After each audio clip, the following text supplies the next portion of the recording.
कल्पना कीजिए, लगभग 4000 वर्ष पहले अरब सागर की लहरों पर विशाल लकड़ी के जहाज तैर रहे हैं। इन जहाज़ों पर लदा है लाल कॉर्नीलियन पत्थर, हाथी दांत, महीन सूती वस्त्र और चमचमाते मनके। मंजिल एक दूरस्थ भूमि, जहाँ ना हमारी भाषा बोली जाती है और ना हमारे देवताओं की पूजा होती है। फिर भी वहाँ हमारे व्यापारी बार बार जाते हैं। मेसोपोटामिया की क्ले इंस्क्रिप्शंस में एक अज्ञात भूमि का नाम अंकित है, मेलूहा।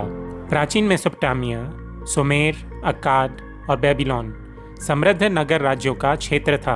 उनकी कीलाक्षर लिपि में बार बार उल्लेख आता है मेलूहा का, एक भूमि जहां से बहुमूल्य वस्तुएं आती थीं।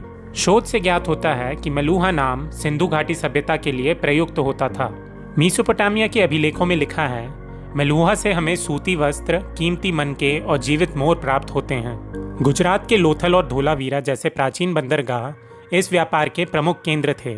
जहाज अरब सागर से निकलकर ओमान और बहरीन पहुंचते और वहां से आगे मेसोपोटामिया तक जाते। मेलूहा से निर्यात होता था सूती कपड़ा, कॉर्नीलियन मनके, शंख, हाथी दांत और मसाले। बदले में मेसोपोटामिया से आता था चांदी, टिन, ऊनी वस्त्र और खजूर। उरनगर की खुदाई में मिला मेलूहा विलेज, जहां भारतीय व्यापारी बसते थे। एक मेलूहा इंटरप्रेटर का भी उल्लेख मिलता है, जो भाषाई अंतर को दूर करता था। मेसोपोटामिया के बेलनाकार मुद्राओं पर उकेरे गए जहाज लोथल में मिले हड़प्पा कालीन जहाज़ों से मिलते जुलते हैं। भार और माप की इकाइयाँ दोनों सभ्यताओं में आश्चर्यजनक रूप से समान थीं। मनका बनाने की तकनीक और धातुकर्म की कुछ विधियाँ मेलूहा से मेसोपोटामिया पहुंची। मोर और हाथी वहाँ विलासिता के प्रतीक बन गए। लगभग 1900 ईसा पूर्व में नदियों का मार्ग बदलने लगा, मॉनसून कमज़ोर होने लगा और नगर धीरे धीरे खाली होने लगे। समुद्री व्यापार टूट गया, जहाज़ों की आवाजाही रुक गई। 1700 ईसा पूर्व के बाद मेसोपोटामिया के पट्टों से मेलूहा का नाम लुप्त हो गया।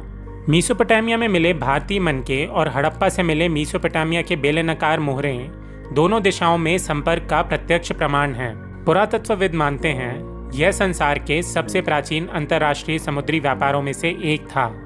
मेलूहा के व्यापारी अपने युग के सच्चे वैश्विक व्यापारी थे।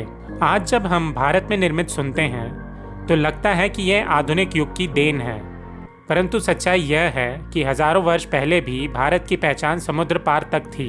अरब सागर की लहरें आज भी शायद मेलूहा के उन जहाज़ों की गाथा कहती हों जो कभी संसार के पहले वैश्विक बाजार की धड़कन थे। फिर मिलते हैं दोस्तों। Thank you for watching.